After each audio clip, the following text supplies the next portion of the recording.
exactly at 5 o'clock. So if our candidates could make it up to the stage, please.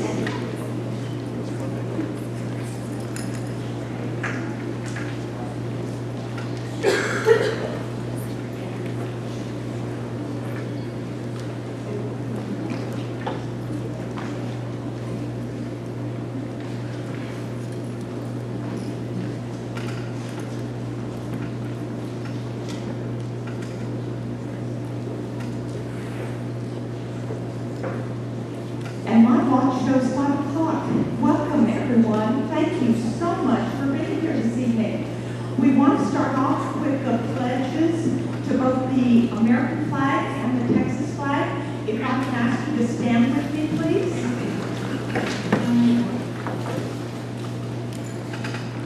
I pledge allegiance to the flag of the United States of America and to the republic for which it stands, one nation under God, indivisible, with liberty and justice for all. And the Texas flag. Honor the Texas flag. I pledge allegiance to thee, Texas, one state under God, one indivisible. Can you tell I'm nervous?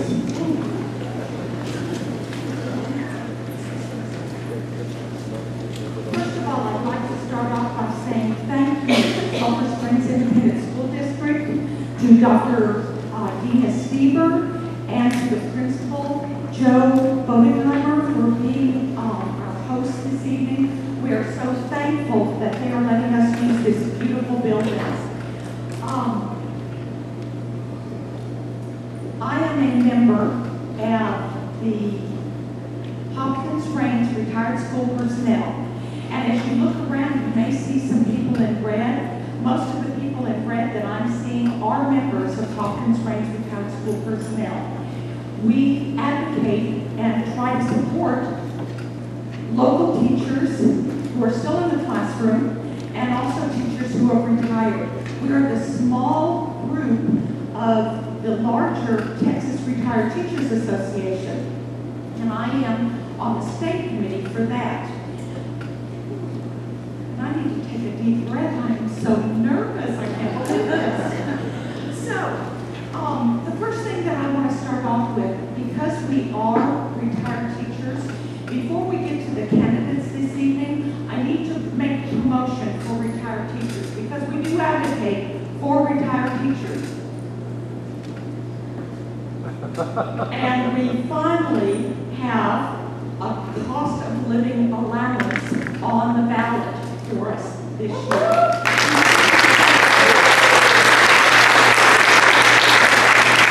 The general public doesn't realize that the 8.7% that Social Security recipients received last year and the 3% that they're receiving this year is a cost of living allowance that retired teachers aren't getting. Most of us don't get Social Security. We only get our pension. So most of us have not received a cost of living allowance for 20 years. So it's kind of past time for us to have one. So we're asking for you to vote for Proposition 9 so your favorite teacher can have that cost of living allowance.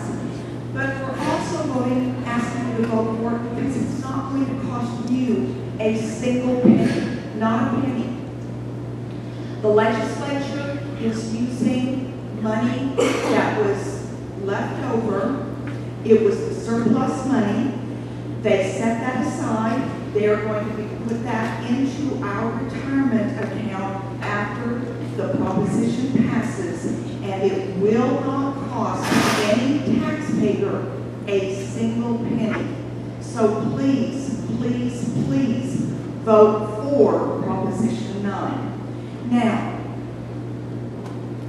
without further ado, we need to start our candidate forum. And I want to start off by saying that TRTA and Hopkins Range Retired School Personnel do not endorse candidates, but we do believe in educating and making sure that the public and all voters are educated about the candidates. So we are happy to have all 6 candidates here tonight for State Representative District 2. I have them sitting in alphabetical order. You'll notice that I did not designate what party they are representing. And I did that because as retired teachers, we're not really interested in the party, we're interested in the issues. And what is it, how do they feel about school and education issues? So, without further ado, we're going to go in alphabetical order. Each candidate is going to have 3 minutes to speak. After they finish, then I'm going to start asking questions, and then each candidate will have 1 minute to answer those questions. I'll be quiet now, and we'll start off with Ms. Jill Dutton. Welcome.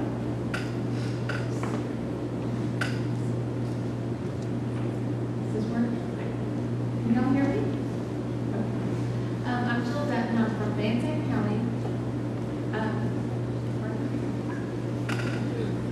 I'm from Van Zandt County, and my husband and I, in here.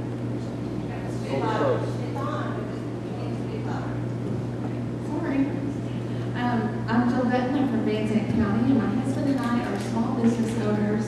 And I'm just going to get right to the point. I'm a former school board member. I was on the Van ISD school board for 10 years, and that's a public school system in Van Zandt County. And one of the reasons that I am running for this position is because I am passionate about public education. As a school board member, I experienced and saw firsthand the unfunded mandates that come from Boston and from the legislature, and also understand that oftentimes something happens in our state and our legislators want to do something about it, and they react to whatever it was that happened in another part of the state. And when they pass legislation, it blanketly affects the entire state of Texas and every school district. And it may be something that we agree with, or maybe we don't agree with it, but it may have a negative impact on our local school district, and it may be something that we don't necessarily need at this time or want at this time, and definitely cannot afford that. So those are some of the reasons that I'm running. One of the teachers and school employees are some of the most underappreciated, underserved population in our state, and I want to do something about that. And one of the main ways that we can help our teachers is to fully fund our public schools, but also to fully help our retired teachers with the cost of living adjustment. As a school board member, I was not just one of those school board members that showed up every month to listen to the school district and to make decisions, but I was an active working school board member. I served as the chair of the School Health Advisory Committee, and I also started and worked the literacy partners for 5 years in my community. Those are ways that we can always get parents involved and get them inside our schools, get to know our students, get to know our teachers, get to know our school administrators. My mother was a kindergarten teacher. My sister-in-law was an educator and a principal, and she's now retired. And she knows, and I know firsthand what this cost of living adjustment would do for her, and also with the GPO and WP, how that affects her. My brother-in-law died a year ago, and that has, his loss of income and loss of his Social Security has negatively impacted her income and how it's affected her. So some of the failings, again, for public education retired teachers is that cost of living adjustment. As Barbara said, they have not received a raise in 18 years. Thank you. And now we'll move on to our next candidate, Mr. Keith Hyde. Hello, I'm Pete Hyde. I'm a proud graduate of Sulphur Springs High School in 1989. Then left Sulphur Springs and went to graduate from Texas A&M. And I graduated from Texas Wesleyan School of Law, which is now Texas A&M. I've been an attorney for 27 years. Continued to be a cattle rancher in this county the entire time also. My father was a public educator here in Sulphur Springs and taught school here for over 15 years. He worked at Region 8 for over 20 years as a science director in that region. So, needless to say, being raised in a public educator's home, I've got lots of lessons about that, lots of good things about teachers based on that and how I feel about that. Just to go ahead and put everyone at ease, my mom relies upon Proposition 9 because she relies upon my dad's check. So I'm not going to be against that and be against my mom. So there's no fixing on that. In regards to that, I'm the only candidate that is completely against any type of vouchers in public schools.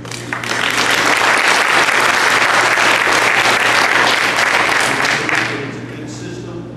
I think that our society is only as good as the strength of the lower end of it. And the one thing about the United States has always been that we allow our kids to go to school. It's one of the only countries in the world that allows it to take place. There's no way that how it's proposed that ultimately money is not going to go away from the public schools. It's going to impact teachers. It's going to impact some kids. And obviously in these rural areas, there's no public schools. There's no private schools. And even if there were some private schools, the distance for them to be able to get to school would be too extreme and too hard on kids. But I can expand on that more, but there's no way that system would work. And I'm not for that. And if I was for that, I think my dad would come out of the grave on my way home past the cemetery. It was very important about the ability for kids to learn. And me being a teacher's kid and a dairy farmer's kid, I always knew that we had education, and it allowed me to go to law school. It allowed me, as a dairy farmer kid, not to know any lawyers in Dallas. They did get a job with the former United States attorney, 25 miles away. It just showed it didn't matter where you came from or what you did. If you had an education, you could do what you wanted to do. And I believe that our system needs to be fixed by fixing the public school. We're 42nd out of 50 states as far as funding. And how about let's fund it as it should be and see what can happen? Because that's the main program. Thank you. Raise your hand if you're having difficulty hearing. Could we possibly turn up the mics just a little bit? Moving on to the next candidate, we're going to hear from Brent Money. Hello, my name is Brent Money. I'm an attorney in Greenville, Texas. I grew up there, 6th generation there. I love Texas and everything about it, and I love the opportunity to come out and meet people in Hopkins County and Van Zandt County because I already know everybody in that county. I have an office right here in Sulphur Springs for the past 5 years, and I've gotten to know a lot of people here, and I think this is an outstanding community, and a lot of it is because of exactly what we see here. My background, when I got out of high school, I went to college, graduated from Texas A&M Commerce with a biology degree, expected to go to medical school, and decided I needed to take a couple of years off because I was just tired of school, so I became a school teacher. And I taught at Greenville High School science for 2 years, and retired. I'm a member of the Greenville Area Retired Teachers Association, retired at the age of 25. And Prop 9 will not affect me directly, but it does affect my mother, and her retirement is through the retirement system, and I think all of Texas, thinks it's time for you guys to have a raise. So, I'm for Prop 9. I went to law school. I have 5 children, and they have been educated in public school, private school, charter school, and homeschool. We do different things for different kids in different years because they have different needs in those years. And I believe, as a parent, and I believe as a legislator, that the most important aspect of a child's education is their parents. And I saw that when I was teaching. Parents who engaged in their children's education did very, very well in school, and those who did not. And so we need to figure out a way to empower kids more. I spent over 2 hours today talking with a local superintendent about the issues involved in their school. And what is clear to me is that the top-down approach that we have for education in this state and in this country is broken. And the more it breaks, the more we try to patch it on the top. And what we need is to allow parents and teachers and principals to drive the school instead of bureaucrats in Austin who see a problem over here and try to have a blanket solution across the whole state. I'm proudly, I'm sure we'll have a question about this, I'm proudly in favor of school choice. I think that my kids have had the opportunity to go wherever they want to go because of my occupation, but it's a parent's job to educate their children. That's the parent's job. They're the ones who are going to have to give an account before the Lord as to how their children were raised. And anyway, thank you. Thank you. And now moving over here, we're going to move on to Mr. Doug Rossart. Well, thank you.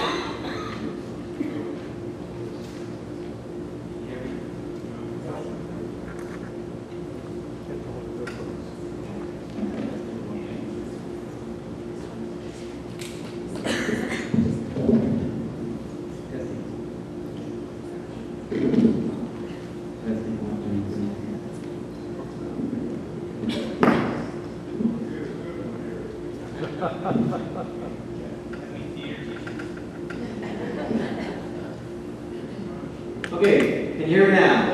All right. Good evening. My name is Doug Rossart, and just very briefly, my background is my wife Carol, who's here now. We've been married for 40 years. We live in Greenville, Texas, in Hunt County.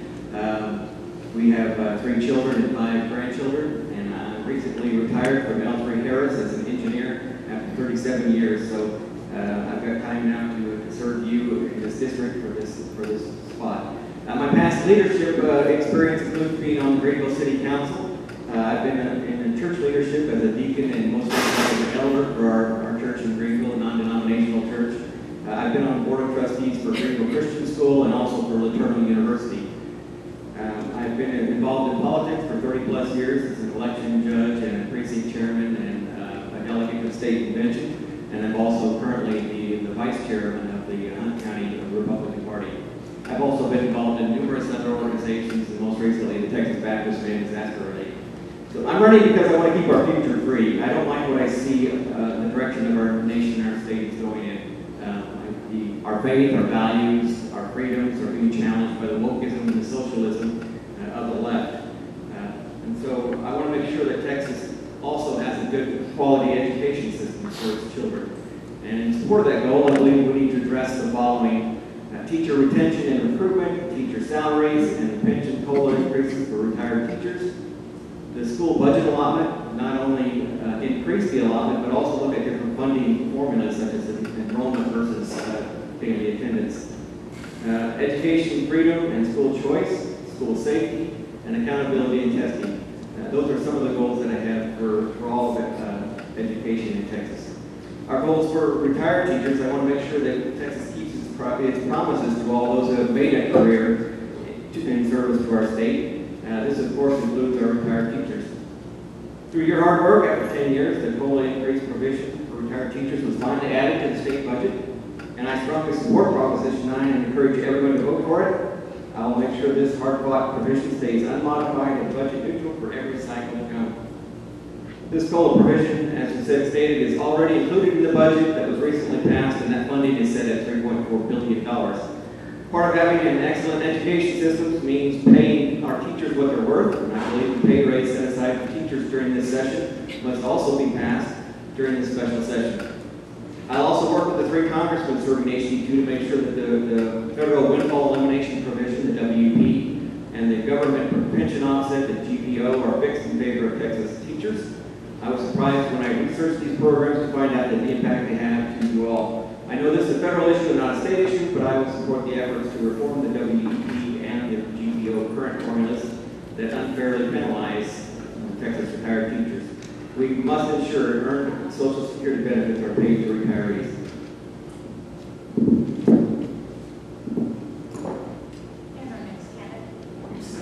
And our next candidate is Krista Shield.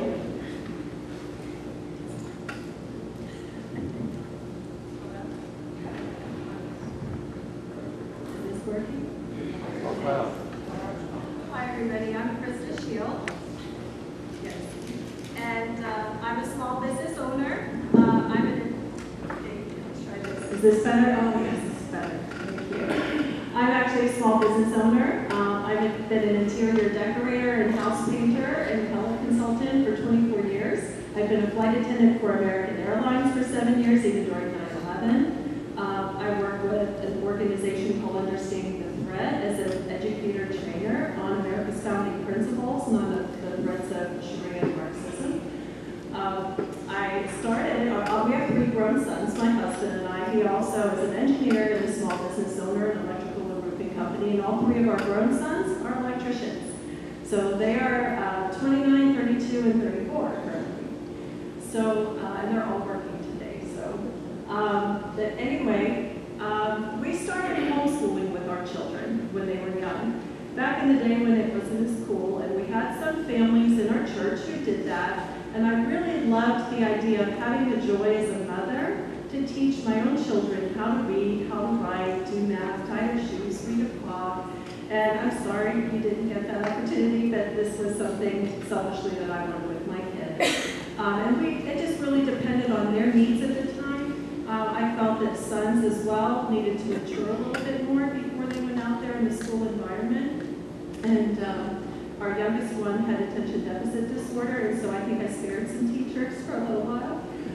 But anyway, they ended up, our youngest actually graduated from Flower Mound High School here in Texas. The older 2, we were in Virginia and Maryland at the time. The youngest played high school football. We're really grateful for their school opportunities here. But at one point in their student career, we had helped start Arlington Classics Academy. And I really liked the idea of having a classical education that was really just focused on education. And getting into Latin and roots of languages. And so that really helped our sons because they were very science and math centric, like my husband, and I had to help with the language arts part. So I think that really helped them. I get it off my chest right now. I know you all want to know I am for Proposition 9. I believe you all deserve combat pay, actually. And I've been reading more about Senate Bill 8. So I have on my push card back here that I am for school choice, but the truth is I've been saying we already have school choice. We have the freedom to choose our kids' education opportunity right now. And I always thought, wouldn't it be nice if the funds that we pay taxes that go into the schools, if we could have that available to do the homeschool opportunity, do another opportunity, pay for uniforms for the charter school or whatever. But the way I'm reading Senate Bill 8 right now, I really have concerns with the wording. I also have a friend who is on the State Board of Education who has said that she's not for school choice, only because my concern and caveat that I've been talking about has been about centralized education. Thank you.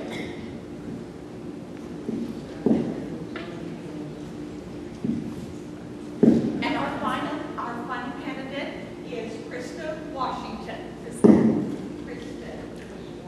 Hello, everyone. It's okay. Hello, everyone. My name is Krista Washington. I am a native of Greenville, Texas, graduated of Greenville High School, class of 2005. I'm a mother of 2 teenage boys, 19 and 16. I am a member of Bethlehem Missionary Baptist Church in Greenville, Texas, where I also serve as Minister of Communications. I'm a member of the Ancient Free Accepted Masons, Order of the Eastern Star, the Medicare chapter out of Dallas. I serve on the Corporation for Cultural Diversity Board, the NAACP, and in 2020 I was elected to be on City Council in the City of Greenville, and that is what has gotten me here today. Serving on the City Council, it opened my eyes to that there was a great need for a leader in our community who is not afraid to speak up, who is not afraid to challenge what they don't understand, who is not afraid to actually go to the community and speak to my constituents. I'm looking out in the audience and I was looking for some of my former teachers besides Red Money, and I don't see any of them. But I wanted to show what public education does. I am 100% against the voucher program. I have always been against the voucher program. To me, the voucher is a new form of discrimination, especially against our children with special needs. To me, that is unacceptable. And as an educator, I'm sure it's unacceptable to you as well. I will fight hard and fight day and night on behalf of those teachers who just want someone to see them and hear them and understand where they're coming from on a daily basis. I've been spending time with GISD and with my aunts who are educators, and I ask them, tell me your day-to-day. Tell me what your work week looks like. Tell me what a normal day of life of a teacher looks like. And I don't see the enthusiasm anymore. I don't see the excitement anymore, and that bothers me. It bothers me because when I was growing up, teachers were my point of education, and they were my point of contact to see if there's going to be a brighter future. But what do you do when you go to school nowadays if you don't see that on a teacher? As a child, you can easily be discouraged to your future, and I want to be able to change that perspective, change that mindset. I am for Proposition 9, yes. But what happens after 2025 when that goes away? We should be getting our teachers, our retired teachers, a cost of living adjustment that sticks with them. As inflation rises, so should you get the raise. So I believe that I will be the great voice and a great person to go to Austin to represent you all, to stand firm. And again, I'm a leader that do not lead above my people. I lead and walk beside you every step of the way. I would not be where I am today if it was not for you. We work together in District 2. It is our job, it is our responsibility to make sure that our other legislators see us, hear us, and know that we are coming to Austin, not with vengeance, but with hope and with pride to know that we have someone who will stand for us always, especially when it comes to our public education. A lot of teachers right now, they're getting discouraged. Last year alone, across the state of Texas, 50,000 teachers quit the profession. That is a problem.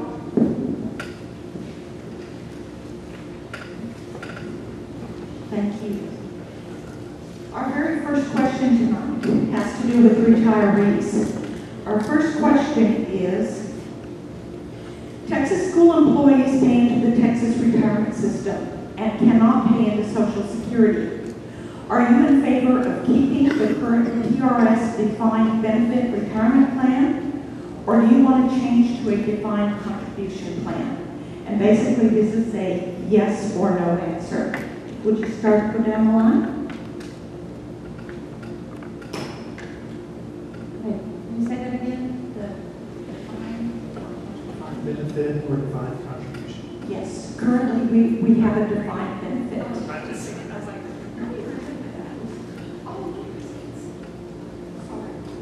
Currently, we have a defined benefit plan, but there are many legislators who want to change that to a defined contribution plan. Well, I think right now, the defined benefit plan, it's working other than the fact that we don't get the cost of living adjustments for the retired teachers. And that's basically because of the constitutional spending limit. So that's the issue on that. But it's a very solvent, very stable program right now. So I'm in favor of keeping it what it is based on what I know right now. Thank you. Mr. Hyde? Define? Yes. Can keep it the way it is? Yes. Okay. I've always been in favor of defined contribution plans. When I was on city council and working with our fire pension plan, employee retirements, I think if everybody has a defined contribution, then that contribution can rise with inflation. As the market goes way up, it can go up. I think that overall that provides the best possibility for a good outcome for the retirees, and also it's a consistent amount of pay in both for the employee and employer. Thank you. Going on to Mr. Rosehart. Yes, I would work to keep the TRS defined benefit plan as well as the TRS care health care program. Thank you. Contribution plan. Defined contribution. Okay. Moving on to question number 2. This is not something that I especially wanted to talk a lot about tonight, but our governor has made vouchers a priority for the state legislature. They're currently in special session for that. So our next question is going to be about vouchers. I'm going to say that we in education refuse to call the issue parent choice because, as someone alluded to already, Parents already have the choice in the state of Texas to send their child to any school they choose, or homeschool, or private school. But if you were joining the House right now during this special session, would you vote for vouchers or educational savings accounts, as the governor is now calling them? Starting off with Ms. Dutton. 1 minute. Well, I watched all 14 hours of testimony on Senate Bill 8 during the legislative session. So it's hard to say that I would vote for or against something that is undefined right now as they are working through those bills. But I am for an ESA with accountability, strong rural public schools fully funded, and no new taxes. I'm against any form of voucher.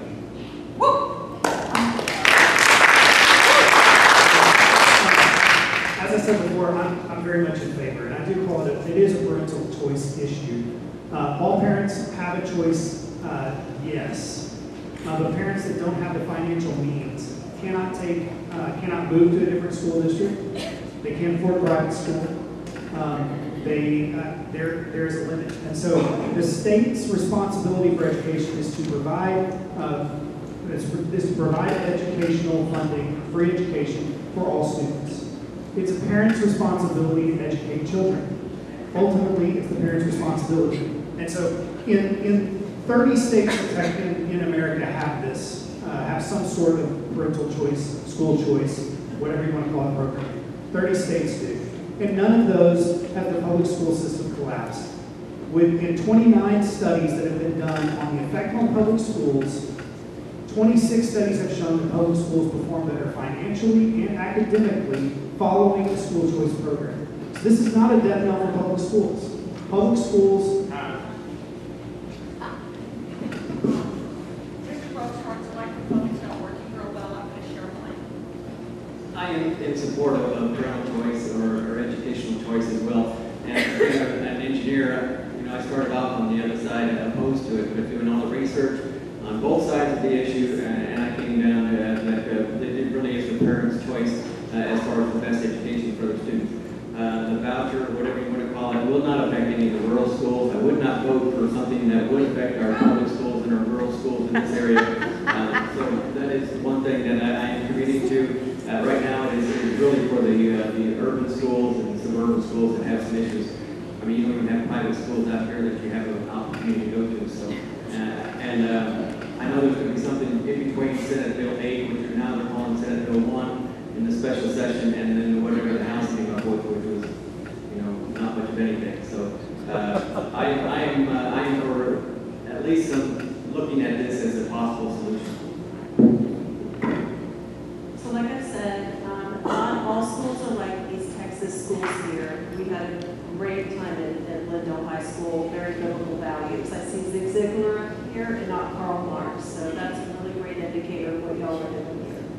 I've been pro-ESA, but I'm very pro-protection of children and fought for that this year at the state legislature and for parental rights. However, I'm reading through Senate Bill 8 right now, and I'm not crazy about some of the wording in it, and I probably would not want it passed the way it is, and I have very serious concerns about government hands-on homeschool opportunities.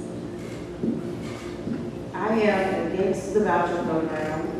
Public schools for many families is the only choice, and I stand with those families. I am against the voucher program.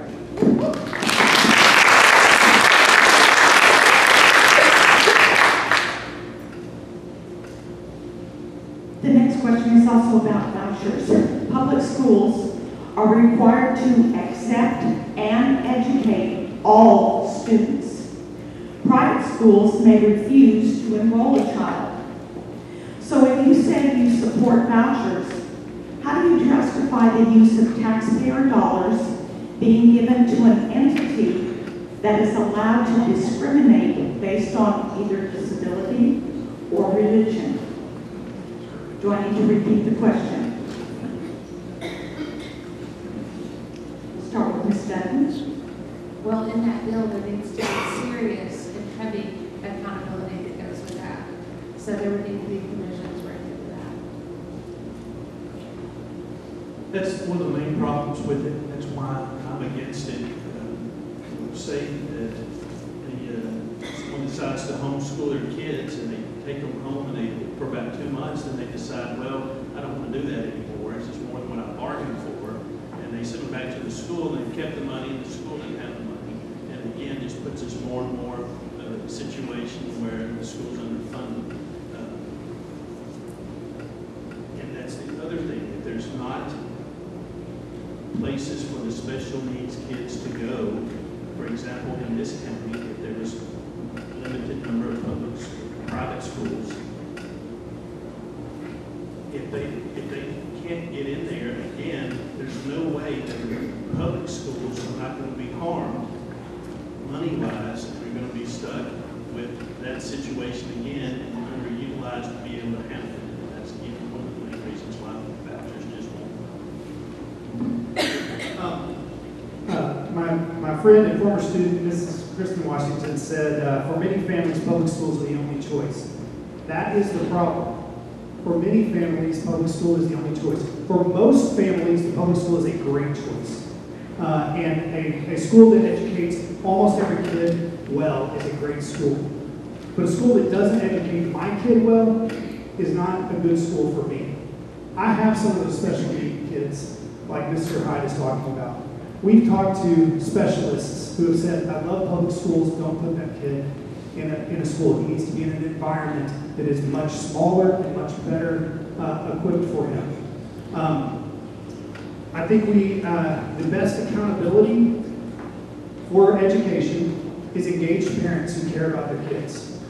That's the best accountability. I believe that our public schools right now have too much top-down, state-controlled accountability. I certainly wouldn't want to put that on private schools. The question is, should they be allowed to discriminate? You're good, sorry.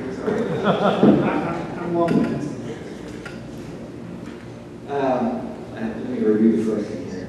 I do not believe that they would discriminate. I mean, again, we don't have the options over here to go to a private school, and so you're really in a public school setting. But in a larger city, there is opportunities in the larger schools and private schools that have special needs. In fact, every private school is strictly for those with autism. So there is some opportunities there. So I believe that the educational choice, it's educational freedom, and it also gives economically disadvantaged students the same opportunity that some of the wealthier students have to go and get a good education if they don't like where they're at, whether the teaching is bad or they get bullied or they don't like some of the things that are happening at their school. So I do not believe it discriminates, and I think it does open up other opportunities for everybody. Well, my sister-in-law is actually the principal of an elementary school over at Coppell ISD, and I've been through her school several times, and what they do for their students with disabilities is incredible. It is really just top standard, and I appreciate that. One of my really good friends, Edgar Pacheco, is now announced for Texas State Representative as well in his district. He's been through the schools with disabilities, no arms, no legs, and he has such courage. He went through our last legislative session, and unfortunately, it was the other party who gave him the time of day and got a bill passed in his name for students with disabilities. One of my caveats for the school voucher system, one of my huge concerns, especially on religion, is that because of what I know and what I teach with the jihadi threat, is I don't want those funds going to Harmony schools.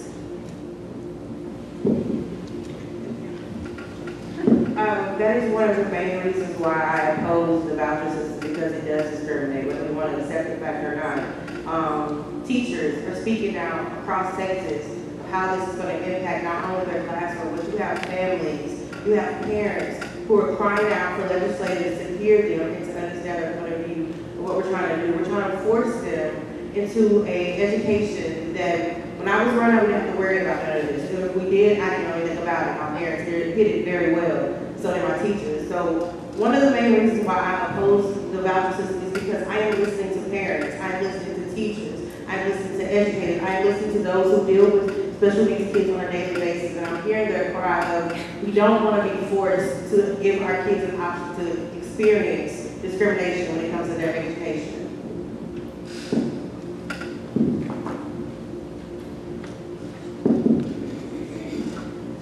Question number 4. Public schools are accountable to taxpayers and to the state for their financial expenditures. Should private schools be held to the same accountability and transparency about how funds are spent? If your answer is yes, will you make sure that it's part of any voucher bill? Yes and yes. Yes and yes. Absolutely not. The fundamental issue with this question and the previous ones is whose money is it? That's what it comes down to. The money is the parents' money. It's the taxpayers' money. It is not the school's money. It is not the state's money. It is the taxpayers' money. And so, how do you justify use of taxpayer dollars on a school that would discriminate based on disability or religion? Right now, the public school system discriminates against poor kids. That doesn't mean it doesn't serve it well. Listen to what I'm saying. I'm saying poor families have to put their kids in the public school. Whether it's good, whether it's bad, whether it helps them, where it doesn't. The accountability is to the parent. The money goes in the education savings account, goes into an account, just like a health savings account. It can only be used for education purposes. That is the accountability. If I use that money to go to Dairy Queen, or if I use that money to go to the movie theater, then I'm in trouble as a parent. But the school is just a school. They do it the way they want to, and the parent is they're accountable to the parents. I'm trying to think about my response on this. If I started off the other way around, I don't want the taxpayer dollars or state dollars going to private education, because oftentimes there's influence in the curriculum, there's influence on what the text will be taught, and those type of things. But if you can do this right, like we're talking about with the educational savings account, it would be similar to a health savings account. Yes, there's accountability. You have to make sure that that is spent on health needs, and same for the educational. You have to make sure that it is spent on educational needs. But it is so there is accountability there. I don't know that you have to account for every dollar. I'm not sure how that will be set, but that's something to be determined. But all the other states that have tried this and have not had any issue with this being accountable, and there's some abuses to it. There's always going to be abuse, no matter what program you've got. So that is something that we'll have to look at as well. And I'm sure it'll evolve over time, and hopefully get better over time. So I'm all for accountability, except that I don't think that all things are going to be equal and could be equal. And I don't think that that there are schools that that opportunity would be open to that you'd actually see accountability with them. I am going to finish my thought. We know that there are schools that those funds would go to that's open to all opportunities based on religion, that are actually teaching this from the same textbook that they teach children in Al-Qaeda camps in Afghanistan. And so you really couldn't have complete accountability even if you asked for it. Yes and yes.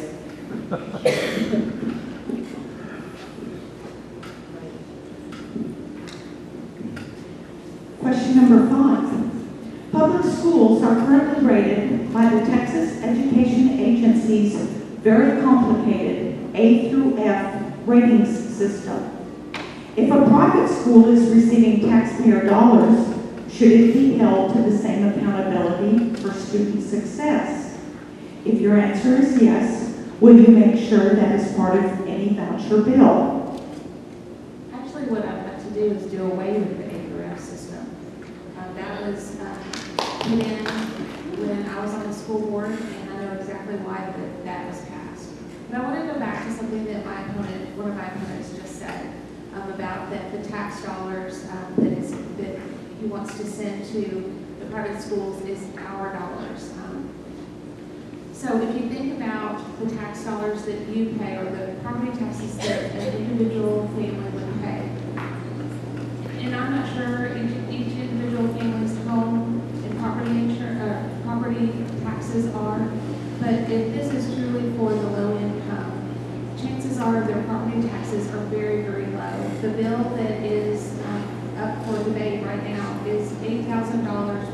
student per year. If you have a family of 5 or 5 children, how much taxes are you paying in property taxes versus what is actually going to those private schools? I also would want to get rid of the school rating system. I think combined, and I think the STAR test needs to be the baseline for evaluating what is called in school. I think that needs to be adjusted as well as taking the pressure away in the system. It appears to me that it seems like it's kind of set up because they won't go to school. I don't believe that. Yes. Yes.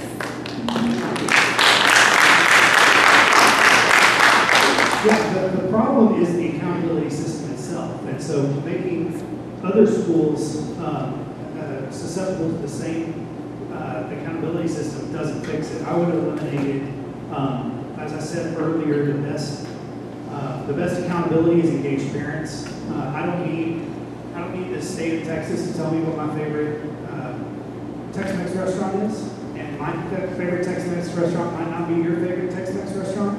But the state of Texas really doesn't have any say in that. I take my money and I spend it where I want. You take your money and spend it where you want. I want to correct one thing that Ms. Dutton said. This has nothing to do with property taxes. Public schools will always have an advantage because the public schools have all the property taxes. This is talking about state money, which is about half of the cost. That comes from sales taxes, which everybody pays. And so, and everybody pays a lot of money in sales taxes if you add it up. But the fact is that the property tax is not going to be affected at all. I'd be in favor of getting rid of that ADF system as well, or just come up with something different. There's time that there's a serious discussion about what is best, and the STAR test and some of the other testing that it takes too much time during the educational process. So if there's one standard testing for public schools, then I have no problem with that same standard going to the private schools as well. As a parent, I never liked the rating system in public schools, and I never liked the teaching to a test rather than just simply taking the test. I believe that we should also do away with the equal system, and then like Mr. Howard said, if you have paid attention, this test system is meant to first and fail. It's meant for everybody to fail, and we need to take that out of school altogether if we can, if not revise it somehow. I would say reform, but reform is just putting a Band-Aid over it, giving it another name, and then put it again. So no, we need to, yeah, I would want to do away with it. Moving away from vouchers, the next question asks, the average public school teacher salary in Texas is $56,260 as of September 23rd of 2023. But that range is different depending on the source that you use.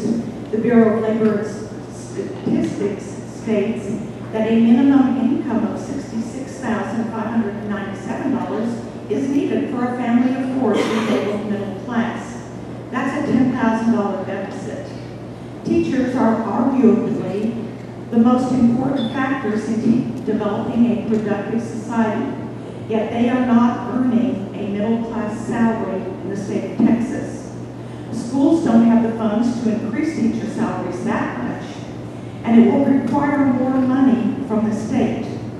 In a report published by the Charles Butt Foundation, 81% of teachers say they are unfairly paid and selected it as number one of their single biggest source of stress.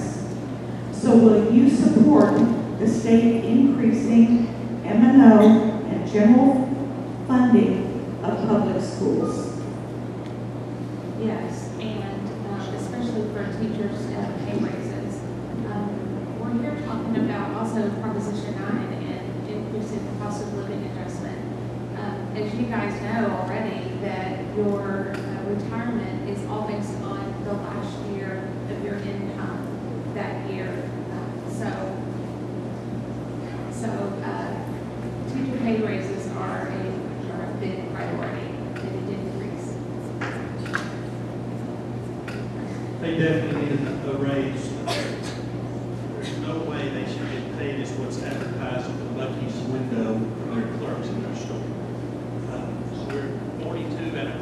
days of what we invest in schools. I was raised at it's the most important position in the community, and part of the reason why we're off track and Austin has messed everything up. The public schools have got to have funds. They've got the funds to do that, and they can fix that with teachers, and it would solve a lot of problems. Since 1970, the inflation-adjusted cost to educate a student in the United States has increased 157%. The amount of money it costs to educate one student has gone up 157%. The average teacher makes 8% more than they did in 1970 when inflation, adjusted for inflation. So the problem is not that we don't spend enough on education. We're spending 2.5 times more than we did in 1970. Teachers are making the same amount. And so what we're spending money on is a lot of things that don't have anything to do with the education quality in the classroom. We have unfunded mandates coming from Austin, having to do with school security, having to do with transportation. We have stuff coming from DC, about food, and about we have money that we're spending everywhere. We've got superintendents that make, not here I'm sure, but superintendents that make more money than the President of the United States. We spend money everywhere but not on teachers. I do in support of teacher raises. In fact, we should have had this passed this last time and have HB at 100, but it failed because of the time constraints, I guess. But that is one of the things that are being discussed right now in the special session, and I hope that they vote on this separately rather than roll this into a school choice program, because I think this is critical. There's already budget that's been money that's been approved in the budget for this next year for the teacher raises.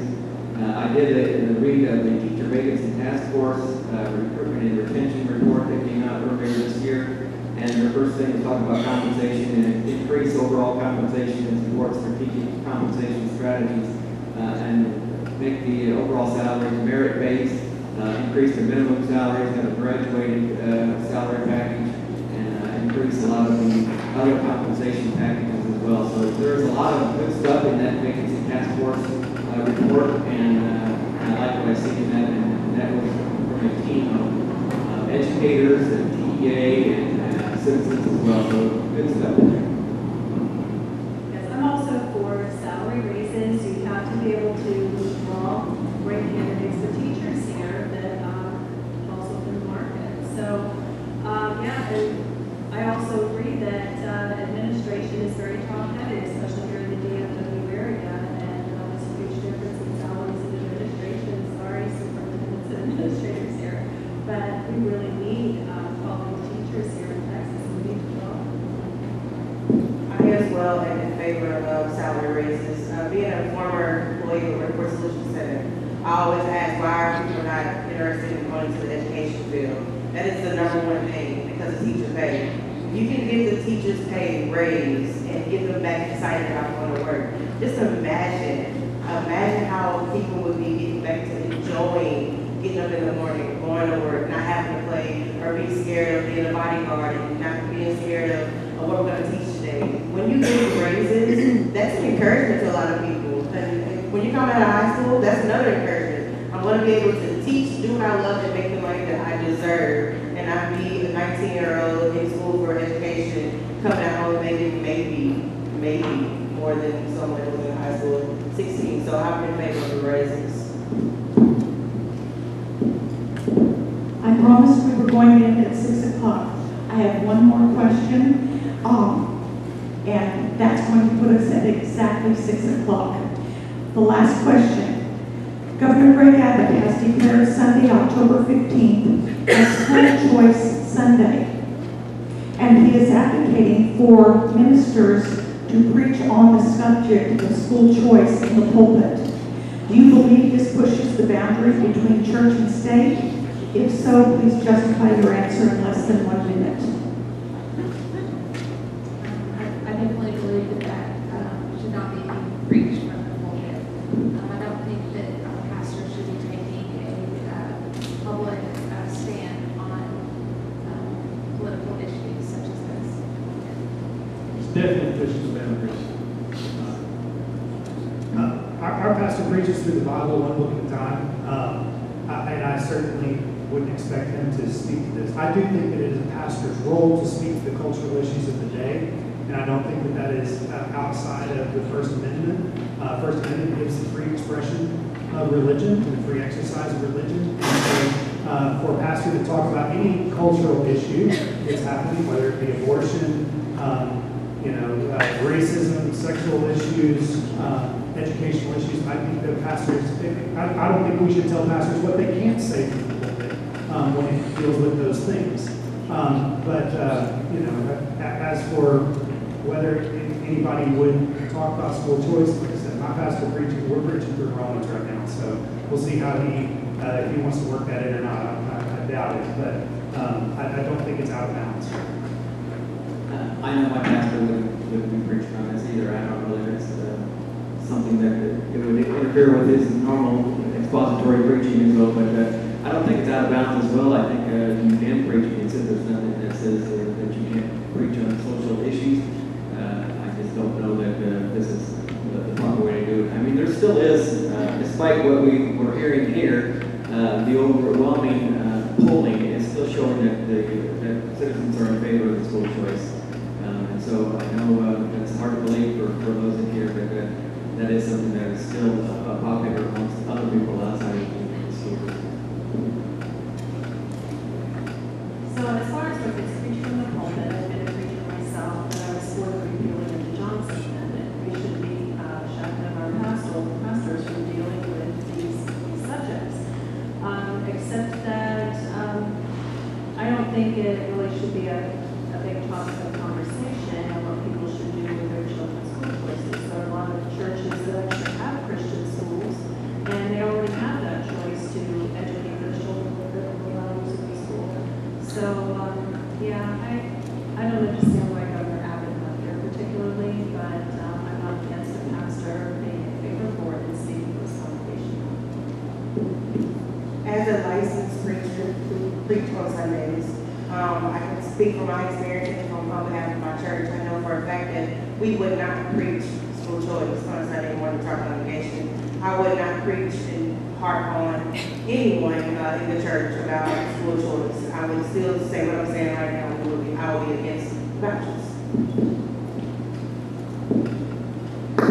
I promised 6 o'clock.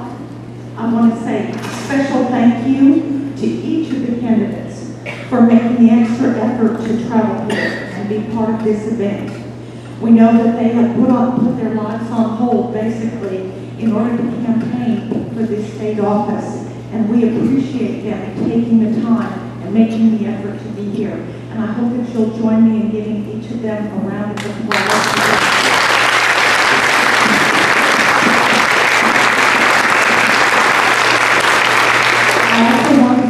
Thank you to each of you in the audience for attending tonight. We hope that this hour has been informative. I hope that it has given you information to help you make a choice in who you plan to vote for. Most importantly, I hope each of you will make the effort to go out and vote on November 7th. Early voting starts October 23rd. Please, the most important thing that you can do for the future of our children and our state is to vote. That is how you make a difference. So please go out and vote. And I also want to urge you to vote for Proposition 9. I would thank you again for being here.